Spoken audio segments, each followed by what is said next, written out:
আসসালামু আলাইকুম ভিউয়ার্স, আমি সৌমিক চলে এলাম আপনাদের সাথে। আশা করি সবাই ভালোই আছেন। আজ আমি আপনাদেরকে নিয়ে যাচ্ছি বগুড়া থেকে পঞ্চগড় ভ্রমণে। এখন আমরা অবস্থান করছি বগুড়া রেলওয়ে স্টেশনে। এখান থেকেই মূলত আমাদের যাত্রা শুরু। বগুড়া থেকে সরাসরি পঞ্চগড় যাওয়ার জন্য কোনো ট্রেন নেই। আমাদের প্রথমে বগুড়া রেলওয়ে স্টেশন থেকে সান্তাহারে যেতে হবে। এই যে আমাদের ট্রেনটি এসে গেছে, আপনারা দেখতে পাচ্ছেন। এই মুহূর্তে আমাদের ট্রেনটি সান্তাহারের উদ্দেশ্যে যাত্রা শুরু করে দিয়েছে। আমাদের ট্রেনটি লোকাল ট্রেন, এটির টিকিট মূল্য মাত্র 20 টাকা। এটি সান্তাহার পৌঁছাতে সময় লাগবে 1 ঘন্টা, এবং যদি আপনারা আন্তনগর ট্রেনে আসেন তাহলে 30 মিনিটেই পৌঁছে যাবেন। আন্তনগর ট্রেনের টিকিট মূল্য মাত্র 50 টাকা। এটি সরাসরি সান্তাহারে ব্রেক দিবে, এর মাঝখানে আর কোথাও থামবে না। প্রায় 1 ঘন্টা যাত্রার পর আমরা সান্তাহার রেলওয়ে স্টেশনে পৌঁছে গেলাম। রাতের খাবারের জন্য এখন আমরা বের হচ্ছি। শুনেছিলাম সান্তাহার স্টার হোটেল নামক একটি হোটেলে খাসির নিহারি অনেক বিখ্যাত, তাই ভাবলাম আমরা সবাই মিলে একটু টেস্ট করে দেখি। আপনারাও চাইলে এসে এখানে খাসির নিহারি টেস্ট করতে পারেন।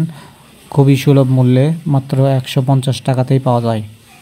আপনারা যারা নিহারি খেতে পছন্দ করেন, আপনারা হোটেল স্টারে এসে নিহারি খেতে পারেন। আমাদের খাবার চলে এসেছে, এখন আমরা খাবার খাওয়া শুরু করতে যাচ্ছি। আসলে এই খাসির নিহারিটি অনেক মজাদার, চাইলে আপনারাও টেস্ট করতে পারেন। এখানকার আগুন পানও অনেক বিখ্যাত, 150 টাকা প্রতি পিস। আপনারা দেখতে পাচ্ছেন পঞ্চগড়গামী বাংলাবান্ধা এক্সপ্রেস ট্রেনটি এসে গেছে। এখন আমরা ট্রেনে উঠে পড়ব। সান্তাহার থেকে বাংলাবান্ধা এক্সপ্রেস রাত 11:30টায়। এই ট্রেনটি পঞ্চগড় পৌঁছবে ভোর 4:30টায়। দীর্ঘ সময় যাত্রা করার পর আমরা অবশেষে পৌঁছে গেলাম পঞ্চগড় রেলওয়ে স্টেশনে। পঞ্চগড় রেলওয়ে স্টেশন থেকে এখন আমরা বের হয়ে যাচ্ছি। এটি স্টেশনের গেট। ভাবলাম আপনাদেরকেও দেখাই, আমার কাছে ভালোই লেগেছে।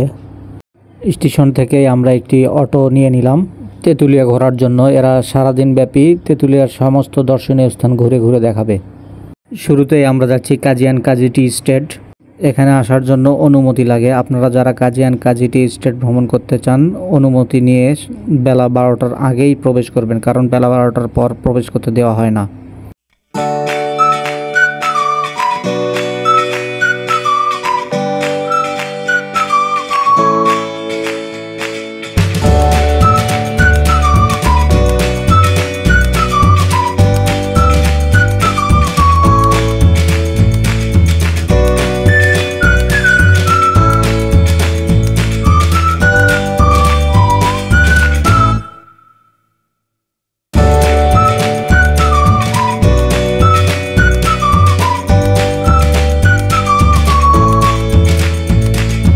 অলরেডি আমরা কাজী অ্যান্ড কাজী টি স্টেটের সীমানায় প্রবেশ করেছি। রাস্তার দুপাশ দিয়ে চা বাগান এবং মাছ দিয়ে রাস্তা, সত্যিই অসম্ভব সুন্দর এক অনুভূতি।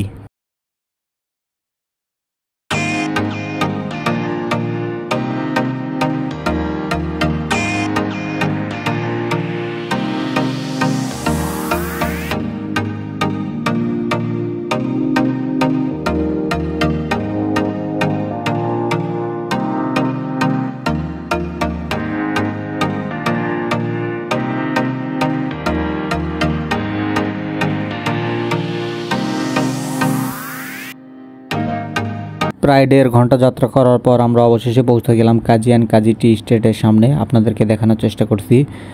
কিছুক্ষণ পরেই আমরা এর ভিতরে প্রবেশ করব এবং আপনাদেরকেও ঘুরে ঘুরে দেখাবো।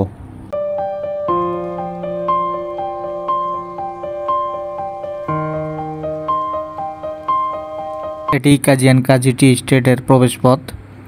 এখন আমরা প্রবেশ করতে যাচ্ছি। চলুন এর ভিতরটা ঘুরে দেখি।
আমরা পৌঁছে গেলাম তেঁতুলিয়া ডাক বাংলোর সামনে। চলুন এর আশেপাশে ঘুরে দেখি।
আপনারা এই মুহূর্তে ক্যামেরায় যে নদীটি দেখতে পাচ্ছেন, নদীর এপারে বাংলাদেশ, ওপারে ইন্ডিয়া। আমি আপনাদের জুম করে দেখানোর চেষ্টা করছি। ইন্ডিয়ার মধ্য দিয়ে রাস্তা মানুষ চলাচল করছে, যদিও ক্যামেরায় ভালো দেখা যাচ্ছে না, তবুও চেষ্টা করছি আপনাদেরকে দেখানোর জন্য। এটি হচ্ছে তেঁতুলিয়া ডাক বাংলো।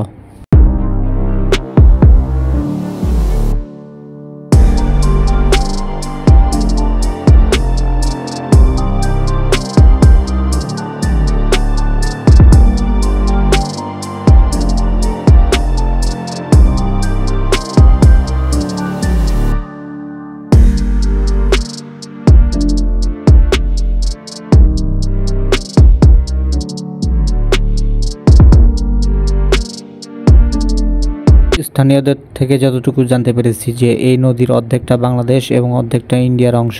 এই নদী দুই দেশের লোকজনই ব্যবহার করে। এই মুহূর্তে আপনারা যেই ব্রিজটি দেখতে পাচ্ছেন, আমি জুম করে দেখানোর চেষ্টা করছি, যদিও ভালো বোঝা যাচ্ছে না। এটি হচ্ছে শিলিগুড়ি ব্রিজ, ইন্ডিয়া। এই মুহূর্তে আপনারা দেখতে পাচ্ছেন হলুদ বাঁশ এবং সবুজ মোটা বাঁশ, যেটি তেঁতুলিয়ায় বিখ্যাত। এখন আমরা দেখতে যাচ্ছি সেই তেঁতুল গাছ যার নামেই তেঁতুলিয়ার নামকরণ হয়েছিল। একটা সময় ছিল যখন কোচবিহারের রাজাকে তার প্রজারা খাজনা দিতে না পারত, তখন সেই তেঁতুল গাছের সাথে বেঁধে তাদের বেধড়ক পেটাতো। এই তেঁতুল গাছের নাম অনুসারেই তেঁতুলিয়ার নামকরণ হয়েছে।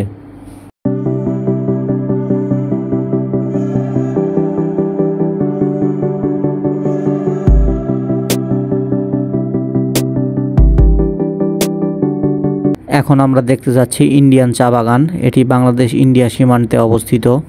উত্তরবঙ্গে বাংলাদেশের শেষ সীমানা এটি। চলুন চা বাগানটি ঘুরে দেখি।